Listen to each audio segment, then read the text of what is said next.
कुछ घटनाएं मन में सिर्फ सवाल नहीं उठाती, बल्कि ये आत्मा को झकझोर कर रख देती है। एक ऐसा तूफान उठता है जो हमारे अस्तित्व को ही नकारने लगता है।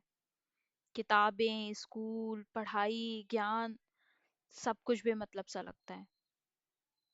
एहसास हो उठता है कि सबसे जरूरी पाठ, इंसानियत, वो तो स्कूलों ने पढ़ाया ही नहीं, या फिर ये मॉडर्न सभ्यता में हम खो बैठे हैं।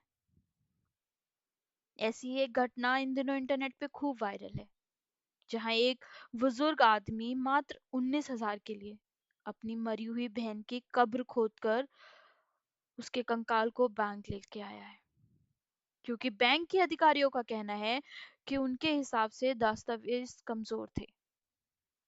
जरा सोच कर देखिए, कितना मजबूर रहा होगा वो बुजुर्ग, और कैसी साफ तस्वीर आई है इस टूटे हुए सिस्टम की। ये वही सिस्टम है जो हमारे दिए गए टैक्स के पैसे से चलता है। वही सिस्टम है जिसमें काम करने वाले लोग आप और हम जैसे आम नागरिक ही थे।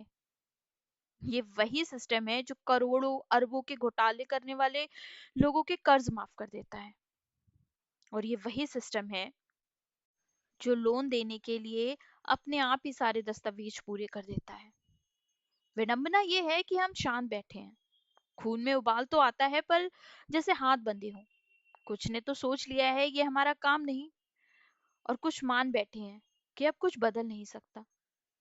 सवाल खुद से है, सिस्टम से है, आप से है।